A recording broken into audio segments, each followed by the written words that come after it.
So our final video of today is just going to recap some of the rules for root locus. We want to be able to visualize all possible pole locations. So if we go through and we take a system, so in that last example we had one with poles at 0 and plus or minus 2, what we can do is we can visualize all possible locations. So we have that our poles, as we increase k, will meet in the middle and then remain an underdamped system. We have that zeta and omega n will stay at -1 for any possible location. And what's nice about this is that MATLAB can automatically do this for us.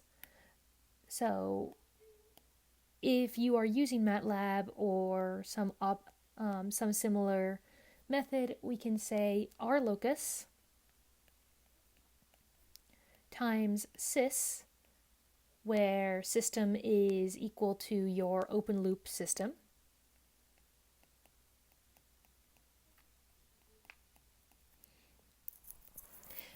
then you can visualize all possible locations for your poles. So from our last exam, we know how our poles can manipulate how a system responds, what sort of behaviors it has. And the criterion that is formed by that characteristic equation that we've discussed, we have two criterion. So we have our angle criterion, which tells us that all angles have to be equal to 182n plus 1. And our angle criterion, our magnitude criterion, tells us that the magnitude of k g of s will be equal to 1.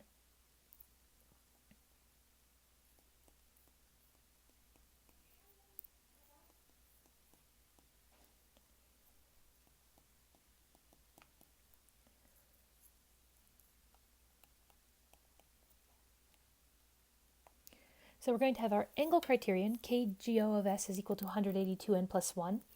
And what we're going to learn during our next Zoom session, so that should be on Tuesday the 7th, we're going to discuss how we can use this to verify that a point is on the root locus. So if we have a desired pole location, we can use the angle criterion to see if it's achievable with a proportional control.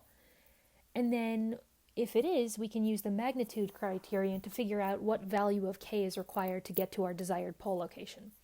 So if this is all a little bit confusing, take a deep breath. That's normal. Root locus is very abstract, but we're going to get more familiar with it, and we're going to be dealing mostly with root locus for the rest of the semester, followed by some frequency analysis.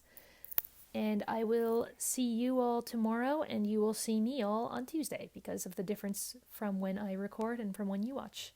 Have a good day.